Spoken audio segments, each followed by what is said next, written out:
Esse é o Ancapso e nós vamos falar sobre um livro que está mexendo com a cabeça de muitos pais aí. O livro se chama A Geração Ansiosa, ou Uma Geração Ansiosa, né? E é um livro que descreve o impacto psicológico que a internet está tendo nas crianças mais novas. Vamos entender essa situação aqui. Será que realmente a internet está fazendo mal para as crianças ou está só mudando a forma como as crianças veem o mundo, né? Porque vocês sabem, eu sou da teoria que a gente achar que existe uma novidade a essa altura da evolução humana é um erro. O ser humano já passou por isso inúmeras vezes. Na época dos nossos pais, o pessoal achava que a televisão estava destruindo a juventude, e antes disso o rádio estava destruindo a juventude, e antes disso os jornais estavam destruindo a juventude, e sempre tem uma novidade tecnológica em cada geração que está destruindo a juventude sempre. Então eu sou cético com relação a isso. Mas vamos entender o que diz aqui o autor do livro, porque o Francisco Raso, aqui da Gazeta do Povo, colocou que ele concorda com o que os livros estão falando aqui, né? Essa notícia foi sugerida por 50 Tons de Imposto, Lois Coelhano e várias outras pessoas. Obrigado aí ao pessoal que sugeriu as notícias lá no nosso site, no visãolibertaria.com, e obrigado a você que está assistindo o nosso vídeo. Se você gosta do nosso conteúdo, por favor, deixe o seu like e se inscreva aqui no canal, né?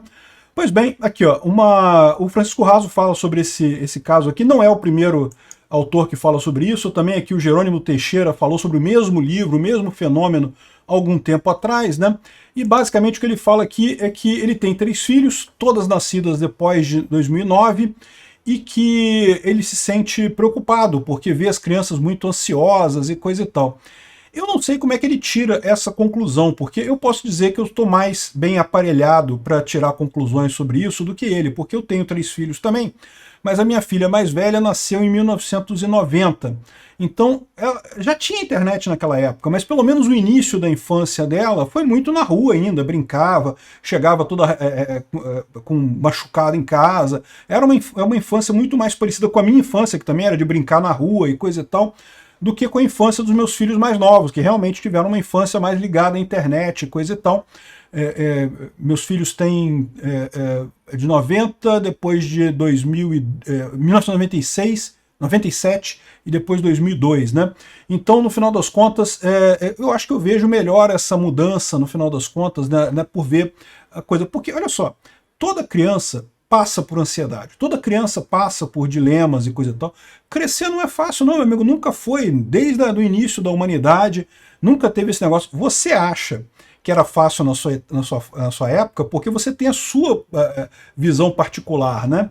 Então, eu sinceramente, já virou minha posição, né? Eu acho que não tem nada nisso aqui não. Eu acho que é um erro que o pessoal está propondo aqui. Aí ele fala aqui sobre essa questão dos... Aqui, ó, não sou saudosista e tão pouco especialista em psicologia social. Sou um pai preocupado, né? Isso eu concordo. Todos os pais se preocupam realmente. A verdade é essa. Ser pai e mãe também, evidentemente, é uma coisa complicada, né? Ninguém nasce sabendo e muito menos tem curso de como ser pai e coisa e tal.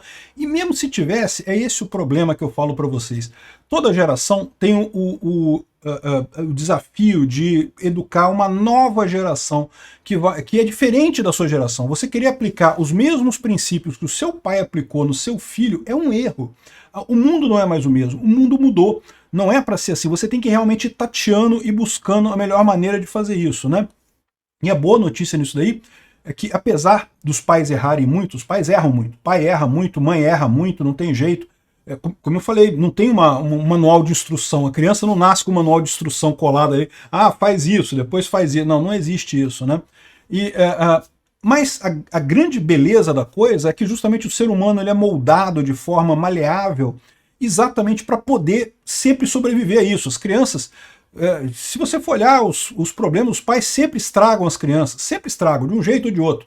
Mas, felizmente, geração após geração, as crianças conseguem superar a criação dos pais e acabam se dando bem no mundo, acabam surpreendendo os pais, acabam fazendo coisas extremamente positivas, né? Aí ele fala aqui que foi nesse contexto que eu me deparei com o livro A Geração Ansiosa, né, da Companhia das Letras, falando sobre os problemas de uma infância digitalizada.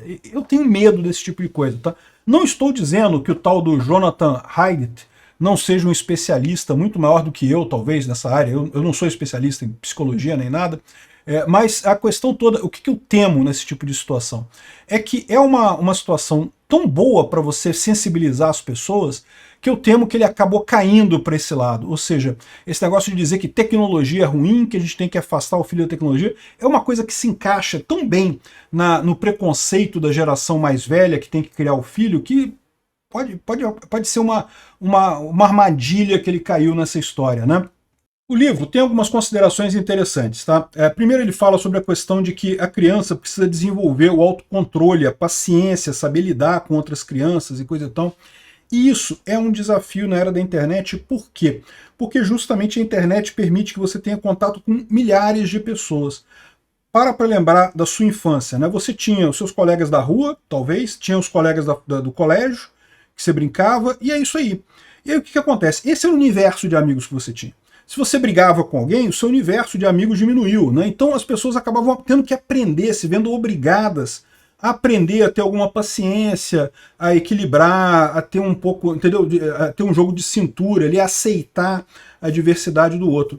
Na rede social é muito diferente. Na rede social, se você não gosta de fulano, você bloqueia fulano e nunca mais vai ouvir falar de fulano. E não faz falta por quê? Porque existem milhões de outras pessoas na internet também, então você vai encontrar outros grupos de pessoa também. Isso acaba gerando a pessoa, forçando menos a criança a ter autocontrole, a ter limitação, a negociar, a chegar em meio termo, né? Então, ou seja, isso é um problema. Mas eu não sei se é um problema tão grande assim, porque no final das contas, isso é a realidade nossa atual. Quem está errado nessa história somos nós, que fomos acostumados com uma era em que você tinha que negociar demais e coisa e tal. Na verdade, a juventude está preparada para o mundo que ela está vivendo, né? De novo, né? Ele fala também sobre o ser humano ter sido preparado para relações de carne e osso, de você estar presente ali com a pessoa, né? E na internet não é assim que acontece. Eu, sinceramente, não sei qual é a relevância disso. Eu vejo que as relações na internet, elas funcionam de maneira muito similar às relações de carne e osso também, né? Eu concordo, existem elementos adicionais, né? Você tem menos estímulo extra-verbal na internet. Quando você está fisicamente com a pessoa, tem um monte de estímulos que não são verbais, que não são palavras. Como a pessoa está se comportando, se ela está triste, se ela está alegre, se ela está te ameaçando, se ela está com medo. Todos esses estímulos, né, você tem numa relação pessoal e não tem muito na internet, ou tem menos na internet, porque você tem muito a comunicação extremamente verbal. Mas a verdade é a seguinte, isso é uma movimentação que já vem acontecendo na humanidade há muito tempo. A humanidade saiu de um momento em que a comunicação era praticamente toda não verbal, e a cada vez mais, você pensa aí antes do Egito Antigo, que você não tinha língua escrita, você tinha só língua verbal e coisa e tal, e muitas vezes, né, quando você comunica presencialmente, você usa de mecanismos não verbais. Qualquer um que já tenha viajado para outro país, né, que não fale a língua do outro país perfeitamente, sabe que dá para você se comunicar de forma não verbal. Eu fui para a Ucrânia, né, não falo uma palavra de ucraniano, nem sim, não, agora eu falo sim, não, mas não falo nada de ucraniano. E falo inglês, mais ou menos, né? E lá também muita gente fala inglês, mas em várias situações você chega na situação em que nem você, nem a outra pessoa tem uma palavra, tem um vocabulário para isso. E é surpreendente como você consegue se virar nessas coisas. Se você está numa loja comprando alguma coisa, você aponta para a coisa, isso daqui, ó, quanto de dinheiro, isso daqui, ó. Não tem uma palavra. A comunicação não verbal sempre foi importante para a raça humana. Mas a verdade é que a gente está caminhando cada vez mais enquanto sociedade para a comunicação verbal, né?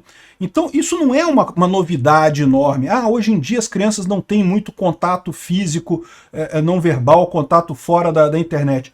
É verdade, mas é só mais um passo nesse longo caminho da humanidade que cada vez mais abandona as coisas não verbais em favor das coisas verbais, né? Então, ele fala que isso aumenta a depressão e a ansiedade das crianças, e daí, eu não sei, eu não tenho estudos para isso, eu imagino que pode realmente levar a isso, porque a verdade é que a internet, você está convivendo com perigo, né? Uma coisa que outro dia me chamaram a atenção também, é que a geração Z não usa imagens, não gosta de botar o rosto na internet. E aí você fica pensando assim, caramba, como eles estão, por que eles não gostam disso, né? Quando você para pensar, pô, não, eles sabem o que é isso, eles estão fazendo certo, né? Errado, somos nós que botamos a imagem na internet aí, porque ansiamos por essa época anterior em que todo mundo via a cara de todo mundo, eles aqui estão certo. Realmente, mostrar a cara na internet é uma quebra de privacidade excessiva, né? Então, o pessoal está dizendo aqui que a geração Z não gosta de botar foto na internet e acha cafona a gente das gerações anteriores que bota foto no Instagram, no Facebook. Caramba, é coisa cafona, né? Isso é um outro elemento também que tem em toda geração, né? Toda geração busca se diferenciar da geração anterior. A verdade é essa. Todo filho tende a dar o seu grito de liberdade. Eu não sou como meus pais, eu sou diferente.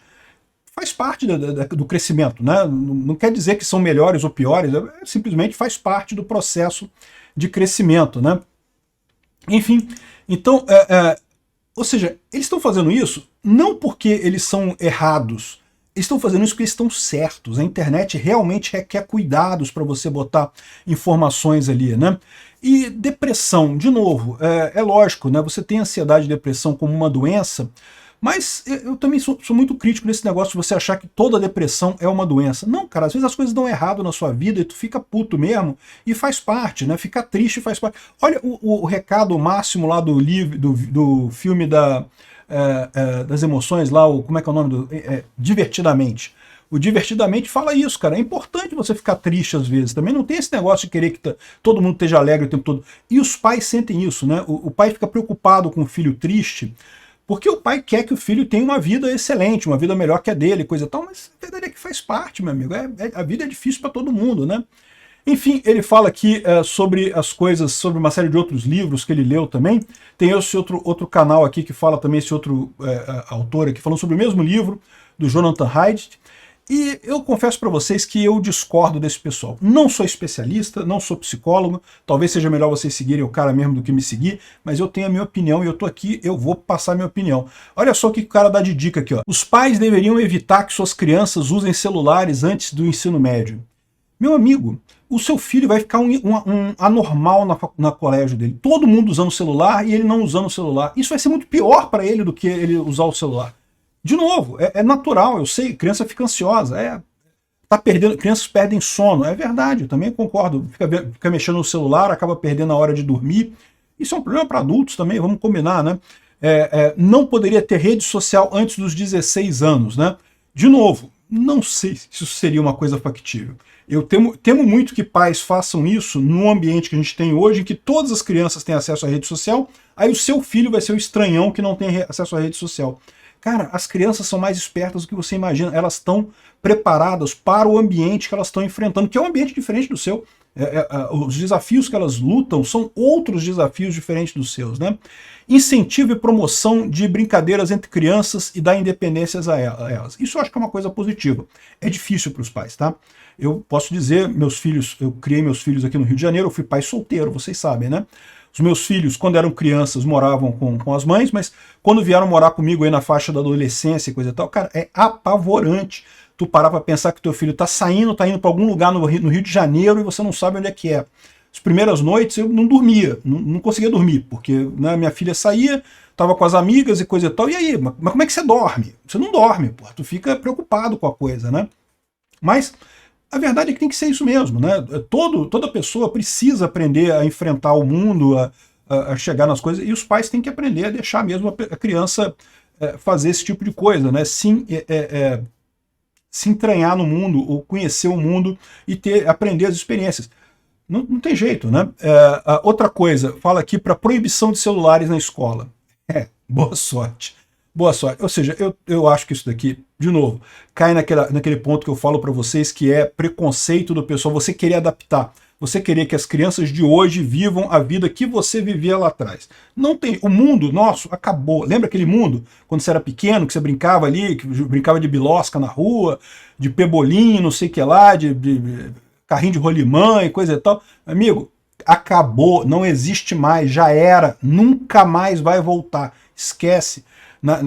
Na nossa época, os nossos pais também tinham as brincadeiras deles de antigamente, que eles gostavam e que a gente não gostava mais, e não sei o que lá. É assim que caminha o mundo, é sempre um passo para frente, né? É igual esse negócio de dizer que a geração Z não gosta de trabalhar, né? Eu gostei muito desse meme aqui que o pessoal fala, né? 2022, de acordo com um novo estudo, os jovens não querem mais trabalhar. 2014 falava a mesma coisa, 2006 falava a mesma coisa, 1999 ninguém quer trabalhar mais, e não sei o que lá. 1979 ninguém mais quer trabalhar, ninguém quer trabalhar mais, né? Aí vai, 1894, não, está ficando claro que ninguém mais quer trabalhar esses tempos difíceis e coisa e tal. Pois é sempre assim. A geração antiga tem esse preconceito de achar que a geração nova não quer trabalhar e coisa e tal. E não, ela vai trabalhar, vai encontrar o caminho deles e coisa e tal, e vão chegar lá com... Não vai ser fácil, é difícil, sempre é difícil, foi difícil para mim, foi difícil para meus pais, foi difícil para meus avós, é difícil para meus filhos. Pode ser que seja cada vez mais difícil também, algumas pessoas da geração Z falam isso, né, que na verdade é cada vez mais difícil as coisas acontecerem. Eu não sei.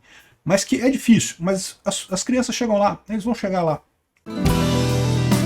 Obrigado por assistir o vídeo até o final. Além de curtir, compartilhar e se inscrever no canal, considere se tornar patrocinador com valores a partir de R$ 1,99. Clique no botão Seja Membro abaixo para saber as condições e vantagens de patrocinar o canal. Mais informações sobre o nosso projeto, visite nossos sites indicados na tela.